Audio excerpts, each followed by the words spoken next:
जय श्री माता जी। आप सबका स्वागत है आज के इस सामूहिक ध्यान में। श्री माता जी को प्रणाम करेंगे और सामूहिकता में कुंडलिनी चढ़ाकर बंधन लेंगे।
तीन महामंत्रा श्री गणेश मंत्र।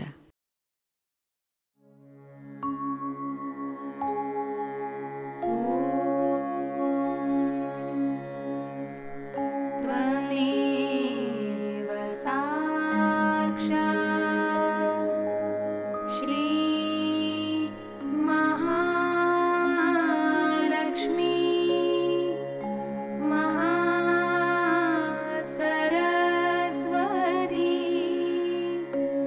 मा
चित्त केंद्रित करेंगे अपने सहस्त्रार पर।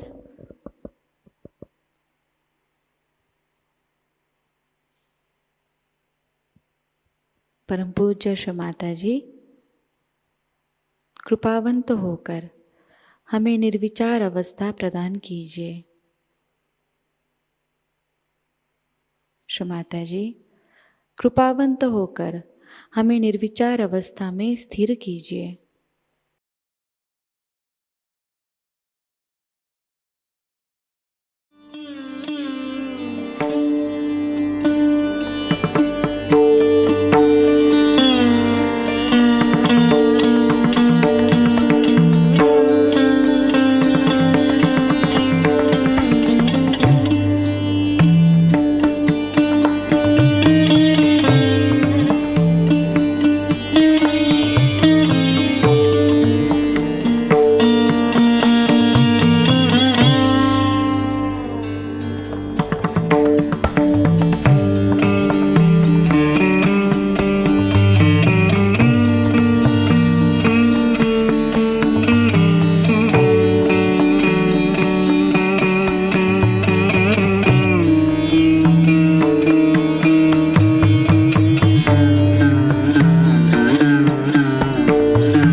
इसी अवस्था में स्थिर होकर हम श्री माताजी की अमृतवाणी को ग्रहण करेंगे।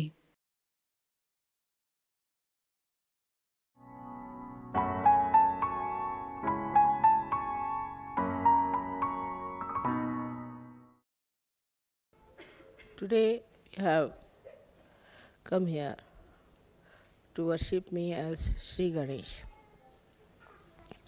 We have been singing the praise of Shri Ganesha before every puja.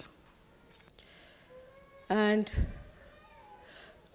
we have such tremendous respect for Shri Ganesh, because we have found out that unless and until Shri Ganesha, who is the symbol of our innocence, is not awakened within us, we cannot enter into the kingdom of God. And even to stay there and to enjoy the blessings of Shri Ganesha, we have to have our innocence fully blossoming. So we praise him, and he is very easily praised. And whatever we might have done wrong before coming to Sahajayoga, he completely forgives, because he is the eternal child. You have seen children, when you slap them, sometimes get angry with them, they forget it. They only remember the love and not what they have suffered at your hands. Till they grow up, they do not have memory of bad things done to them. From the very beginning, a child is born to a mother, he doesn't know what he has gone through. Then gradually the memory starts working and he starts restoring things within himself. But in the beginning only he remembers what nice things have happened to him. So we always like to ponder about our childhood, what we enjoyed in our childhood. But as we start growing up, we start remembering all the miseries and all the tribulations we had to go through. All the ordeals through which we have passed, we try to magnify it. In childhood, the children only remember the people who have loved them and not the people who have hurt them. They don't want to remember, perhaps. It looks like that. But when they grow up, they only try to remember those people who have harmed them or have troubled them. And that's how they make themselves very miserable. But the principle of Ganesha is extremely subtle. It's the subtlest of subtle. And it exists in everything. That it exists in the matter, in the form of vibrations. There is no matter which is without vibrations. It has vibrations which are seen even in the atoms and also in the molecules of all matter that is existing. So Shri Ganesha is the first one who was established in the matter as well. As a result, we can see he exists in the sun, he exists in the moon, he exists in the whole universe, in the whole creation, and he continues to exist in human beings also. Only the human beings have capacity to some or other cover up the innocence. Otherwise, animals are innocent. Human beings have the freedom. If they want, they can cover up their innocence. They can shut down the doors of Shri Ganesha and say that he does not exist. They can cloud it. And that is why we find among human beings that they are doing so many horrible things, avoiding the existence of Shri Ganesha. But he acts. He acts in a way that he shows natural results of our wrongdoings. Like if you do things which are not pleasing to Shri Ganesh, he goes up to a point, forgives you up to a point, and then he starts emerging out as diseases, as physical diseases, and in women it becomes a mental disease. Also, it can create problems in the nature. The natural catastrophes are also only the curse of Shri Ganesha. When people start doing wrong things, behaving in a wrong manner, collectively, then the natural catastrophes come to teach them a lesson. So, in his essence, though he exists in everything, also in that he has capacity to assert his will to bring forth the destruction of the whole world. We have Shri Ganesha's idea as a minute thing. We think he can go on a little mouse, though he must be a very minute. He is as minute as he is great. He surpasses all the deities because of his wisdom. He is the giver of wisdom. He gives us wisdom. He makes us learn. He is our guru in that respect, Mahaguru, because he teaches us how we should behave. If you try to surpass him and try to misbehave, even the mother won't support, because she knows that those who surpass Sri Ganesha are also the people who will never respect the mother. So he is the epitome of respect for mother. Epitome. He does not know any other gods, he does not know Sadashiva, he doesn't know anybody else, but he only respects the mother. So he is the one who is the power of devotion and complete surrender to mother, and that's why he is the most powerful deity among all the deities. And nobody can surpass him in his power. We have to understand that as children are growing, Sri Ganesha starts growing in them also, but as they are human beings, they can somehow or other try to overpower Sri Ganesha. So it's the duty of parents who are Sahajogis to see that they look after their children in a way, in a detached way, to see that Sri Ganesha in them is settled. The first sign of Sri Ganesha in a child is wisdom.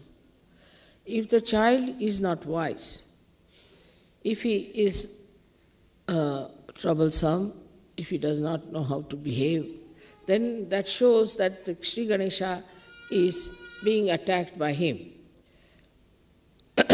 And these days, in the modern times, as it is, children are very much under attack.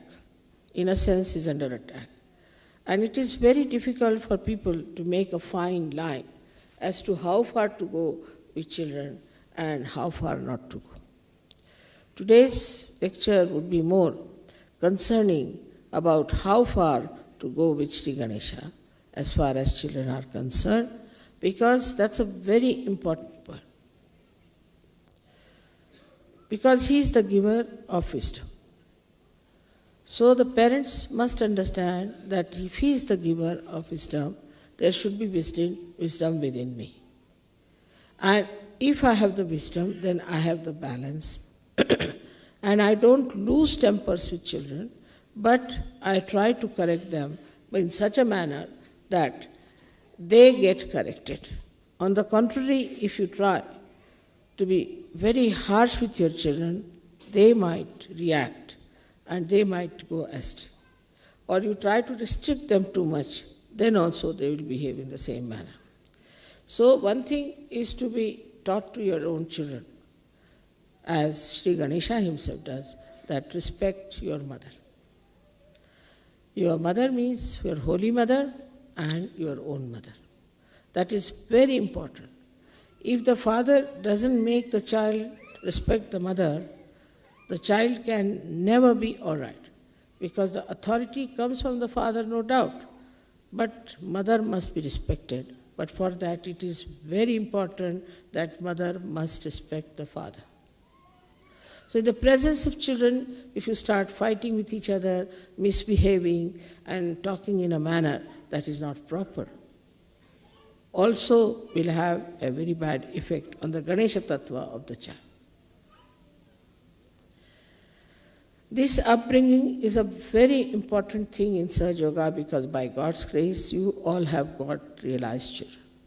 So you must know how far to go with your children, to make them wiser, to be moral, to be righteous.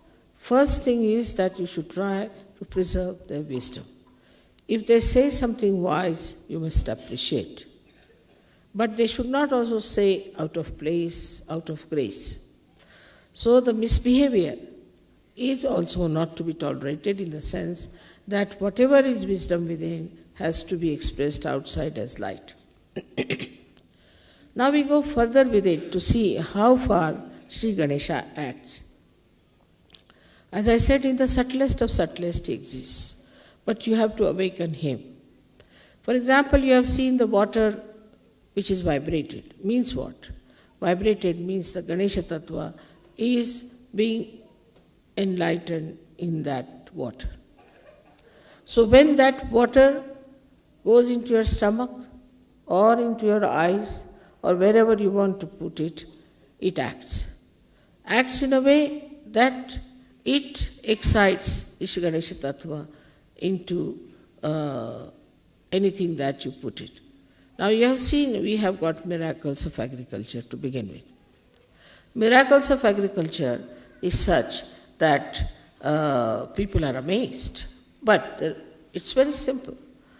Once you start exciting the Ganesh principle into the seed, it becomes 10 times, sometimes 100 times. Even the Mother Earth, which we think to be something dead, can be vibrated.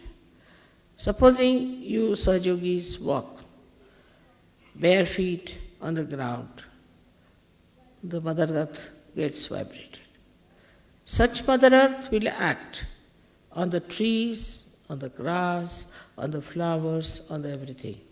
As it is, the Sahajogis have been telling me that in their ashrams, all the flowers that grow are out of size and very fragrant. Like daisies never had fragrance in London or in England, never. Now the daisy size was so small, it has become so big, and you see them everywhere, so fragrant.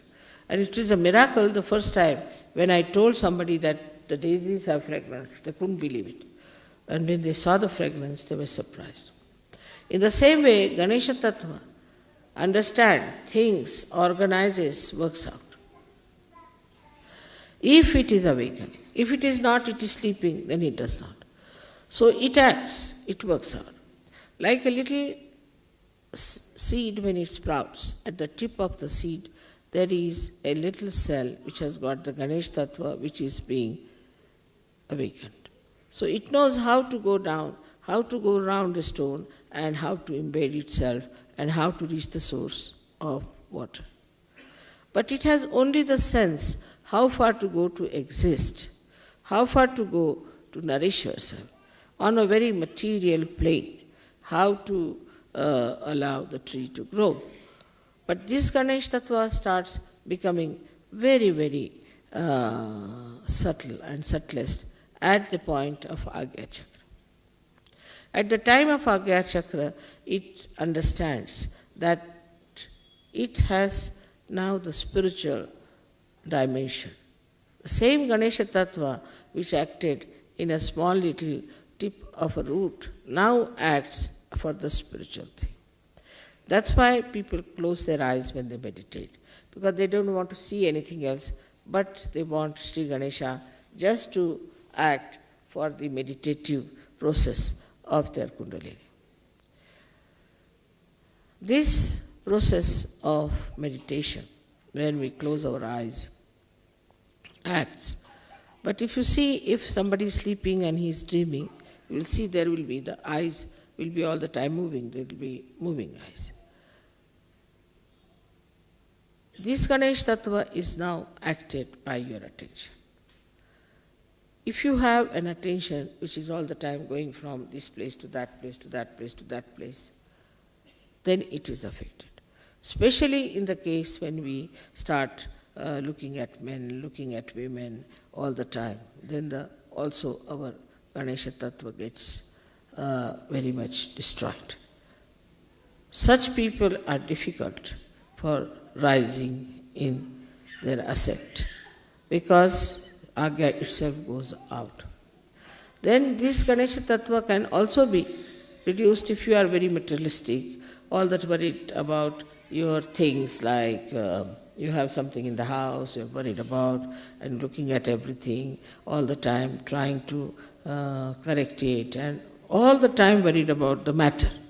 Then also this Ganesha Tattva can be lost because you are all the time worried about these things.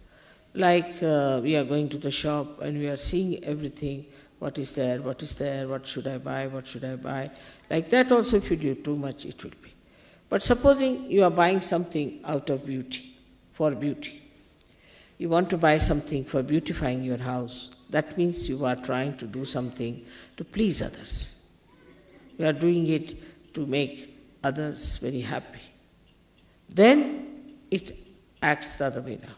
Then it increases your ascent.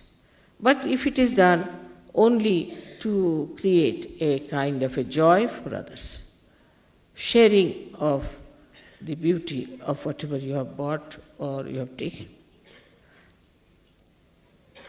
But supposing you are buying anything for making others feel jealous, that also I have recently learned that there is a capacity like that for people to buy something to make others jealous, not to make somebody feel happy. If there are people who buy things just to make others feel jealous, then also their Ganesha Tattva can be destroyed. What you should buy anything, you should make a beautiful house. When somebody comes to your house, you should say, oh, what a nice thing we have seen. Not attachment to the thing, but attachment to the thing, how people feel, how they feel nice and relaxed, and they feel their Shri Ganesha within them, which is beauty. When this feeling comes in, then we should say there's Ganesha Tattva. And it's a very motherly feeling. It is like a mother always wants to give sweet things to her children, beautiful things to her children. In the same way, in that you have that Vatsalya, as it's called, is the feeling of the mother for the child. That subtle feeling you have, that people have come to my house, now see how they are happy, they are enjoying this, and they are appreciating it. In that way, you also satisfy a very great Ganesha principle, is that you have taken note of the artists. Though the artists are creating, they are all beautiful things out of matter through the Swadhisthana. But without Swadhisthana being governed by Shri Ganesha, it cannot be beautiful. These days, as you see, the artists are taking to all sort of grotesque things and very immoral things. And these things are of no eternal value. Today people will buy them and tomorrow they'll throw away. Only the things which have got the subtle Ganesh principle in it acting, which makes you soothe down, which makes you feel peaceful, which makes you feel happy, is the one that is appreciated. So Shri Ganesha establishes within you the higher self. So the baser self, which enjoys all baser things of lives, are being curtailed down, being cut down, sometimes completely destroyed by Shri Ganesha. I'll give an example of Mona Lisa. If you see Mona Lisa, I don't know, she cannot be an actress. She cannot win any beauty contest, I think. Her face is very serene, very motherly, very pure, her eyes. And why is it that she's eternally so much appreciated? The reason is there is Ganesha principle in her. She's a mother. And the story about that one is that this lady had lost her child. And she would never smile, she would never cry. And one little child was brought to her. And when she saw the child, then the smile that came on her face of that love for the child is being depicted by this great artist. And that's why people are appreciating it. And you have seen in the West, though the people don't show much interest in the mother-child relationships, anywhere you go is the mother and child theme is the best. They'll show you a photograph, this is mother and child, this is Christ's mother and child. When the Christ was brought down, the mother is there. They have to have mother and the child principle acting, otherwise that picture is not regarded as something great. Or you have to have actually Christ, who is a Ganesh principle himself, to be shown. I haven't seen any picture as such of those days where these principles are not there. Even Picasso has used it. Even people who have been quite modern had to use this principle to popularize. But some people have used to popularize not the Ganesh principle, just anti-Ganesh principles. All such things have vanished into thin air, and I see now gradually it's all going down and down and down and down. Despite the fact people have lost their morals, but still They would like to have Rembrandt, they like to have Leonardo da Vinci, they would like to have such artists who have done mother and child. It's very surprising. Even I went to Austria this time, I said, what statues you have? I said, we have got beautiful Madonna and the Child. So this principle is the most pleasing principle. It's the most pleasing principle for human beings. To see the children, to play with them, to enjoy their company. Why? Because it has that sweetness of a child. It's really, I should say, tickles joy within you when you see a child. Immediately the face becomes different. I have told you that I have seen even a crocodile cracking her eggs. They showed it in a film. And you should have seen the eyes of the crocodile at that time. How carefully she was cracking. So beautiful her eyes were, full of such love pouring out of her eyes. I can't believe these are the eyes of the same crocodile. And so slowly she's cracking with her mouth all the eggs and the little crocodiles coming out. And then she brings them on the shore and washes them in the mouth all the time. So carefully, like a bathroom, she uses her mouth, you see. You should see how animals also act to their children. But when you become sort of modern, so-called, your actions are very funny. There are people who are killing children. There are people who are abusing children. I mean, it is worse than Rakshasas. Even Rakshasas have not done. Pishachas have not done. The Ganas are surprised what sort of these new creatures have come up from where? That they have no love for their children, that they can kill their children, murder them, break their hands. It is their own children. If they do this to their own children, what will they do to other children? So love for your child has to be absolutely important, but you should not, as Sahajogis, have only attachment for your child. First thing. And the second thing is, you must know how to give a complete margin to your love. The margin is benevolence. Is it benevolent for my child? Am I spoiling my child? Am I too much encouraging my child? Am I playing into the hands of my child? Or I am managing the child all right? Because in childhood, the father and mother have to manage the children. They have to tell children, and children have to be obedient, and they have to listen to parents. But these days, children are not obedient. They are not, because they find that the parents among themselves are not obedient to each other. Also, they find the society such that where children go on pestering the parents, so they also become like that. But doesn't matter. You are Sahajogis, so you should bring up your children who should be obedient, who should be wise, who should be sensible, with the same love that the crocodile has for her little crocodiles. Now, when we come to the subtler side of Ganesha Tattva, that is, it expresses in our eyes. When I see some things, I see it as a joy-giving thing, just joy-giving.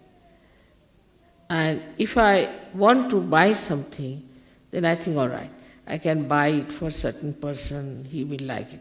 Because I'll know what they like. So I'll buy that thing for that person. Or else, if I'm buying something for my family, I think the same. Like I've built a house now, where I'm going to put all the things, the presents you have given with like a museum. And I'm going to ask all the villagers to come and see it. Because they have never seen such things. They can't travel to Switzerland, leave alone England. So we have to, I'm thinking of making that house in such a manner that these villagers who have never seen beautiful things should come and see. In India, it's not a case very much with the simple people to have jealousies. Only the new materialistic people have developed this habit of jealousy. But otherwise, they will always say, what a nice thing, how beautiful it is, how they are. Like you were singing songs about Sahajayoga in Pune. Actually, you have really picked up very well, I must say, But there were masters of this music sitting there watching you singing. They were the masters of drama and play very well-known artists in India. And then they said that where you went to see their play also in Pune, if you remember. So they offered me, Mother, that we want to celebrate your birthday. I said, it's very difficult because you'll be so far away. No, we'll come. The whole night they traveled. And the whole day practically. They came about 5 o'clock, imagine. They finished their drama about, say, 3 o'clock or 4 o'clock, and then they traveled all the day. Arrived at about 5 o'clock from somewhere called Belgaum. And 6:30 was the program, so they were all dressed up, came. And what a comparing they did. They said we were ashamed. We used to think that we Maharashtrians are very good at music, very good at talas and this, but we were ashamed the way these foreigners sang our music so well. We cannot sing like them. Their music, we cannot sing, while they sang our music. And we were all very much ashamed and embarrassed. How could they sing so well? And the appreciation was so great that I was myself embarrassed, the way they were saying how it has happened to these people. What is their guru have done? What have they done to these people that they can sing so well? So the appreciation and the whole thing enamored. We have a tape of that, I think, audio tape. I don't know if you have video tape or not. But if you have, please get it. It's very interesting the way they appreciated my children, the way they were singing. And to them, I felt in their saying and all that, because they are such masters and so developed in there. The way they were appreciating, as if they were appreciating children singing something great. See, in that the report was that of a very sweet report of Vatsalya, is the feeling of motherliness. That look at these children are singing so well. It's happened with many people I've seen when some artist came, as you know, that when they saw you people appreciating and singing, they had the same feeling. How could these children, how could these people sing so well? How did they know so well? I mean, all that beautiful feeling and all that appreciation created such a nice atmosphere. As we had some very great artists, and how they appreciated you. Instead of saying, oh, what are these, are no good for music and nothing. They've so much appreciated that these people who have never known Indian music are singing so well. So in that appreciation also, that fatherliness, that motherliness was there, that Vatsalya was there, and the situation was so beautiful. Even, say, when a person like Ravi Shankar has to play with Yehudi Menuhin. Yehudi Menuhin is a child before him. But I've seen how he looks after him and how he protects him, as we say in Hindi language, Sambhalna. All the time is looking after him and managing it. And also we have seen in the music part, when supposing a tablewala is sitting and a very senior musician is sitting, master sitting, he say, please look after me, Sambhalna. Look after me, always with very great feeling of a child, that you look after me. All these things are very important in life to create good relationships between ourselves also. Those who are younger to us, those who are not so well off, or those who are not so much talented, or those who are not so much equipped in knowledge of Sahajayoga, or who are not so much senior in Sahajayoga.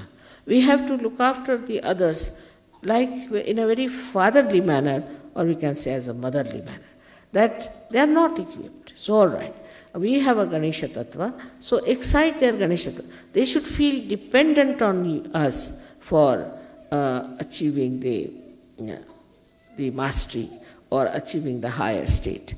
As the Guru principle is absolutely bound by Ganesha principle. If a Guru does not have a Ganesha principle, he becomes a horrid fellow, and nobody wants to stick on to him, and they all run away from him. Though he might punish, he might also get angry with the disciples. But basically, what he thinks, he is my progeny. I am developing him, I am building him. But in the modern thinking is that let them be individuals, let them be independent. So the father and mother do not look after their children in that manner, that they should. That see, this is my son, I have got a talent, I must teach him, he must come up. He is the one who is a continuation of my own self. So this idea of having every individual, you are individual, at 18 years you get out of the house, you do what you like, stand on your legs. No. Life is a continuous basis. It is not just you stand on your legs, but it is a question of one has to be all the time connected with the whole. Unless and until you are connected completely, we cannot understand collectivity of innocence. The collectivity of innocence, I see sometimes, I am very happy that a child of somebody is in the lap of somebody, sitting very sweetly, coming as if he's your own father, coming and sitting just on your lap, without knowing that he's not my father. But still, that consciousness is not there. So this breaks the feeling of my and possession, that this is mine, this is mine, this is mine. And what makes you the feeling that we are now a means, we can say, an instrument, a media, by which we express the Ganesha Tattva all over. That is vibrations. So the vibrations itself about which you are asking, these vibrations themselves are nothing but the principle of Shri Ganesha, is Omkara.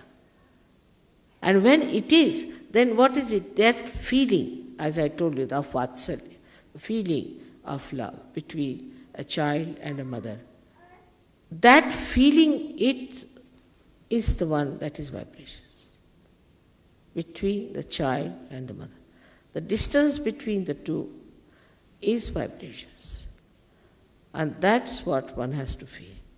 That he is a child still, and there's the mother, and mother is bringing the child, giving all the powers to the child, bringing up, loving the child, understanding the limitations of the child, looking after all that, all the sweetness, all the wisdom of the child to be appreciated.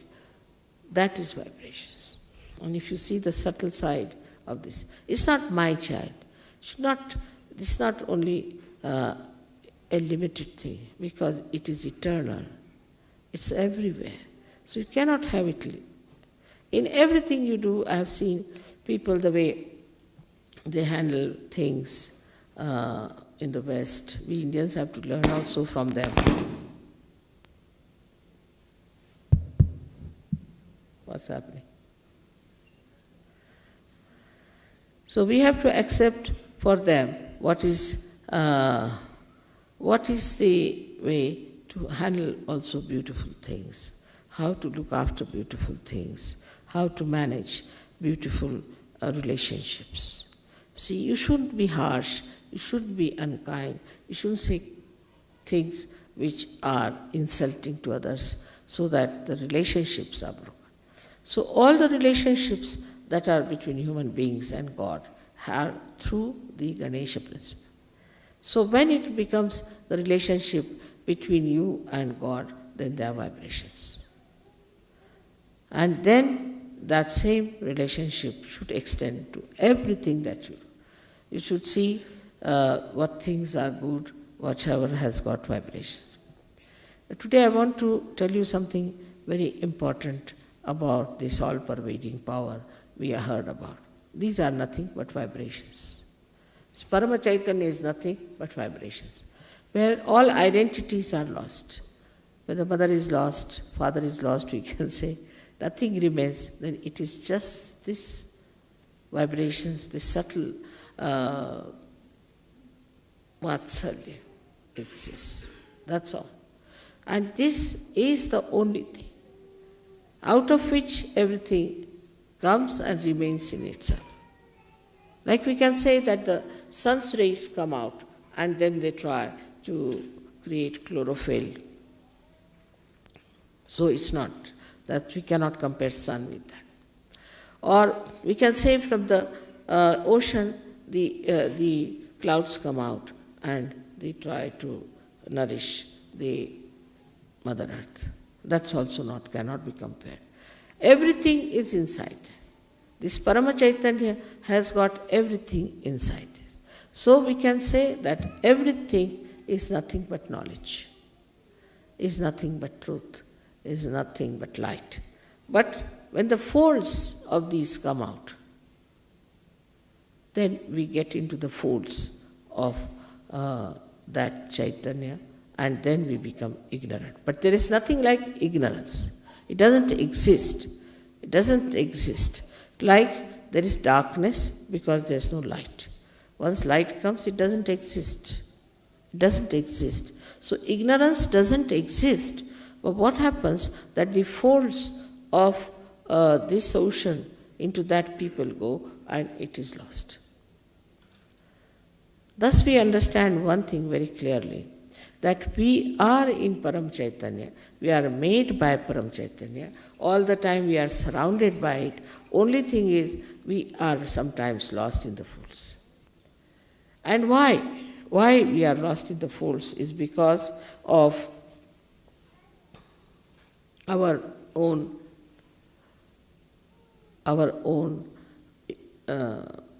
unawareness. This awareness has to come, that we are part and parcel of that Parama Chaitanya. The whole thing is called as Chidvilasa, is the vilas, is the playful enjoyment of God's attention. Now you will say, how can that be? For example, we see the sun. And just to give a simile closer to it, we see the sun and then we see the water. We see the water in the lake, right? There is water because of the sun, we can see the water there. Then supposing we see the mirage. We see the mirage and then we think this is water. We run after the water. But the whole thing is the play of the sun. Whether it's a mirage, whether it's a water, whether it's the sun. In the same way, this Parama Chaitanya acts, and what we get lost is in our awareness that we are Parama Chaitanya. That's why the play starts. The play starts like day before yesterday's puja. What did we do?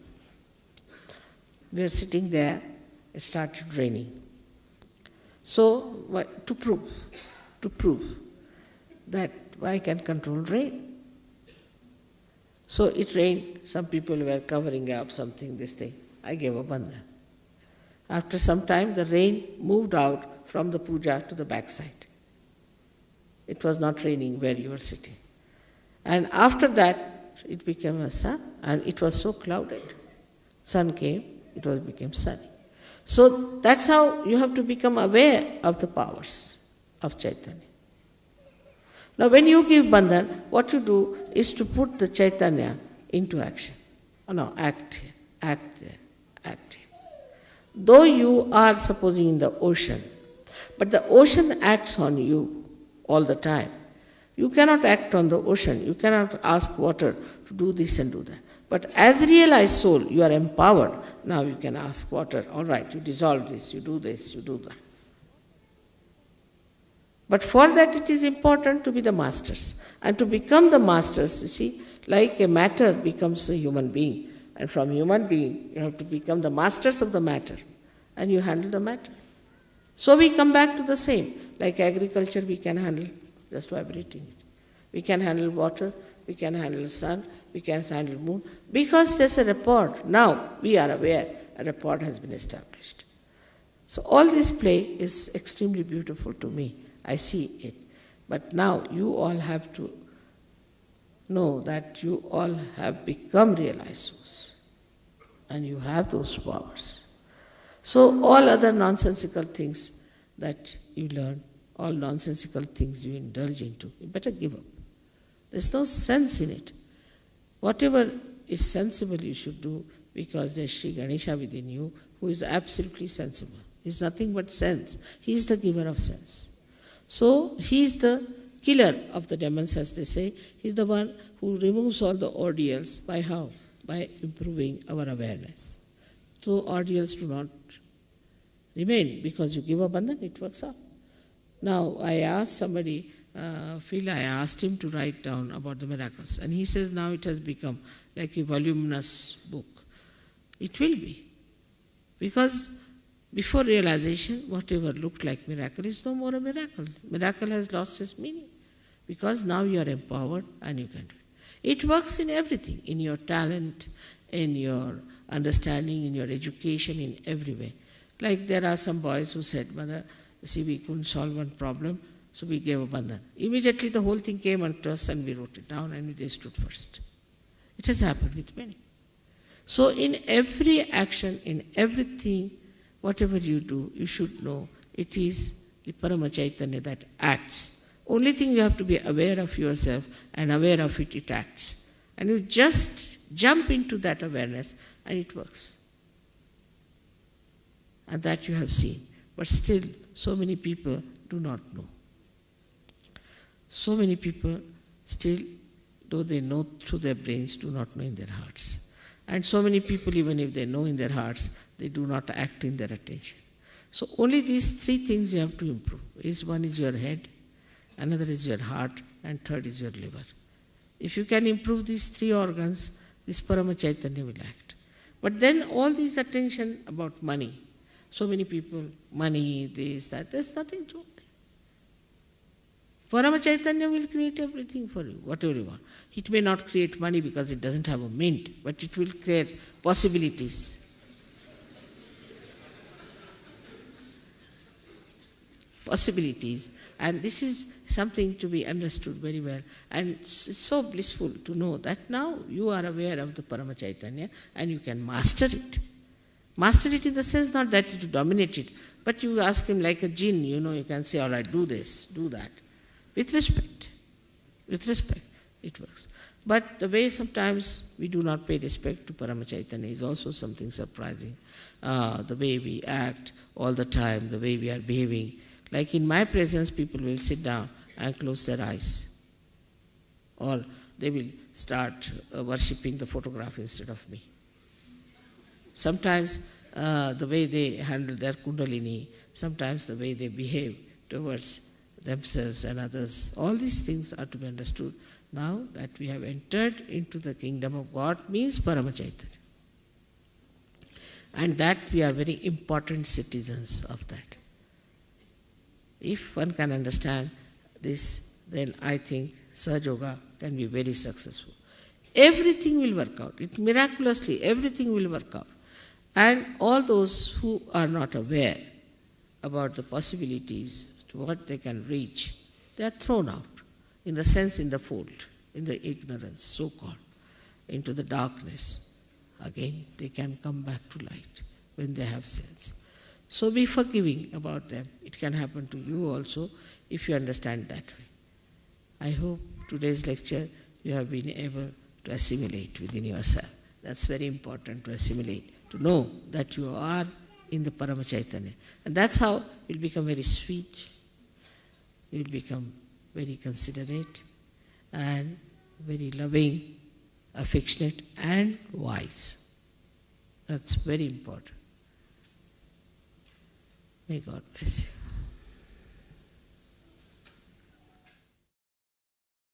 इसी अवस्था में हम निशब्द ध्यान में बैठेंगे।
परम पूज्य श्री माता जी, आपकी परम कृपा में अपने निस्वार्थ भाव से, अपने विवेक से हम इस विश्व की सारी समस्याओं को समझें और उन समस्याओं का निराकरण हम पूरी तरह करें।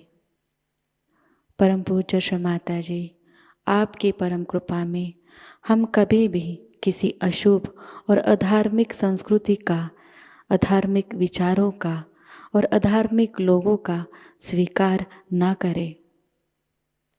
परम पूज्य श्री माता जी, आज का यह सामूहिक ध्यान हम आपके श्री चरणों पर समर्पित करते हैं। कृपावंत होकर हम सबको और इस संपूर्ण विश्व को आशीर्वादित कीजिए। श्री माता जी को प्रणाम करेंगे और सामूहिकता में कुंडलिनी चढ़ाकर बंधन लेंगे।